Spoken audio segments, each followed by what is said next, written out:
Good day. My name is Patrick Samuels, and it is my privilege to use this marvelous communicative device to comment on what has become of the country my friends George Washington and John Adams and James Madison and others created in the late 18th century. I must admit to you, however, as I look around today, 200 years later, there are a number of things that trouble me, not a little. I would like to take this opportunity to discuss what has happened to the financial health of our great country. Mr. Jefferson believed in a wise and frugal government, and was one who apprehended that government should carry little or no debt, and he put this into practice while he was president. Today, our government is neither wise nor frugal. First of all, the budget. Over $3 trillion. $3 trillion. I don't even know what that number means. Our government once operated on very little and financed it all through tariffs. The only contact the average citizen had with his federal government was when he went to the post office. Now, $3 trillion. Now, what do we spend all that money on? Defense? No, although that's a large part of it, about 20%. Foreign aid? Doesn't even get out of 11 digits, which sounds like a lot, but is nothing in this budget. No, the world's lone superpower, the greatest military and economic power that has ever existed on Earth, spends most of its money writing checks to poor and old people for their retirement and their health care. Now, I don't remember anywhere in our Constitution where it is the federal government's responsibility to provide retirement benefits, health care, or any other social service to the citizens of the United States.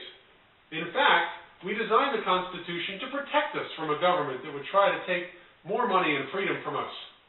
But I suppose my friend Benjamin Franklin was right when he said that we would only have a republic until we could learn that we could vote ourselves money from the Treasury. Even worse is that we have been spending so much more than we even try and collect. We now owe over $9 trillion. There's that trillion number again. That's over $25,000 for each man, woman, and child in our great country. And every year it goes up. But as bad as that is, because of the promises we have made under our social contracts, we have over $50 trillion in unfunded liabilities. And that number grows every year as well. That's almost 4 times our nation's entire gross domestic product. My friend Thomas Jefferson had something to say about this. He said, "I place economy among the first and most important Republican virtues, and public debt as the greatest of dangers to be feared. To preserve our independence, we must not let our rulers load us with perpetual debt. We are already loaded far beyond our ability to repay." Now, none of this is good. Medicare is already in the red and will be insolvent in little more than a decade. And Social Security will follow the same path 2 decades after that. At some point, this amount of spending and borrowing will catch up to us, and it will either lead to a sudden catastrophic change or a slow atrophy of our national prosperity. No matter which, this level of spending and borrowing will lead to the destruction of our strength as a nation. And it is not only our economic strength to which I refer.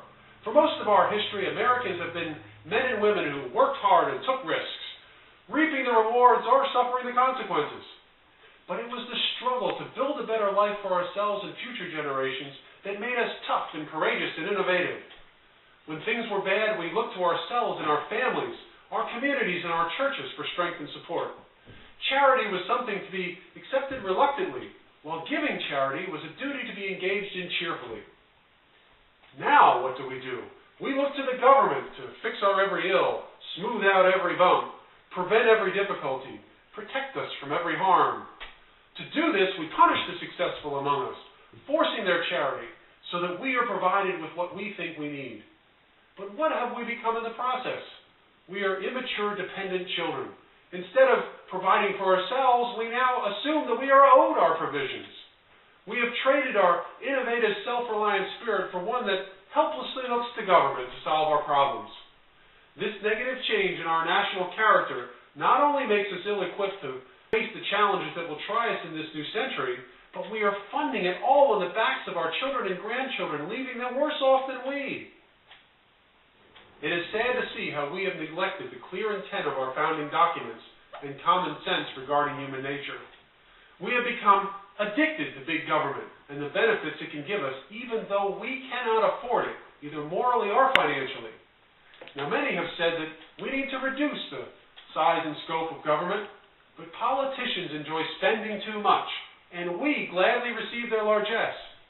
We are like a drunk in a tavern that needs to be cut off and thrown out. Attempting to reduce our intake slowly has not worked ever. It will be a jolt, but then there will be some tough times. But such a change will happen, and it will either be on our terms or it will be on someone else's. Such a harsh tonic is necessary for the long-term health of the patient, and the patient is us. Thank you for listening, and God bless America.